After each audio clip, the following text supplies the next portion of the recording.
Gallagher joke was added after the fact because that extra just looked shifty.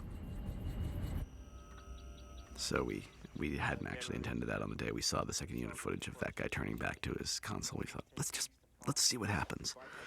Captain America is standing on that little platform to the right there. He was digitally removed, and they had him enter later in the scene. The fact that they could do that so seamlessly is terrifying to me, but also very useful. In New York, I kind of broke Harlem.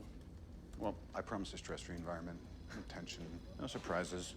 One of the first things Robert said when we were meeting about the movie was, there's no way Tony Stark gets in a room with Bruce Banner and doesn't poke him. There's no way. He wants to see it happen. He wants to see how that guy works. And that not only is true, not only ended up in the movie, but ultimately informs their entire arc, which is one of my favorite things in the movie. The idea that Tony Stark is not intimidated by the concept of the Hulk, and in fact thinks that Bruce needs to embrace his inner Hulk, as 'twere, sounds like pure classic Tony irresponsibility. And in fact, it is, what saves us all, and ultimately what saves Tony, because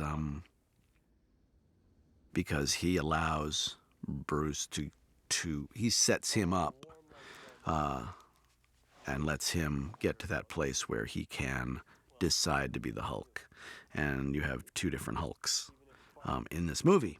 You have the one that he becomes unwittingly and the one that he decides to be. And the difference is palpable. That building will run itself for what, a year? The Hulk is, and Banner himself, probably the hardest job on this film. I wanted Mark for the role. What are they doing in the energy business in the first place? And nobody else. And was very delightfully surprised to find that not only did Marvel agree with me, but they had actually been considering him for it. The last time they did a Hulk movie, they loved him. And what I love about him, I've been watching Shelter Island a lot on the old iPad, and was just obsessed with how open he is, how that everyman quality that lets you in, that doesn't close you off ever. You go on his journey with him, and that ease and that naturalism and that engagement are something that I desperately wanted to capture. I didn't think Marvel would go for it because he doesn't look like a skinny scientist. He actually looks like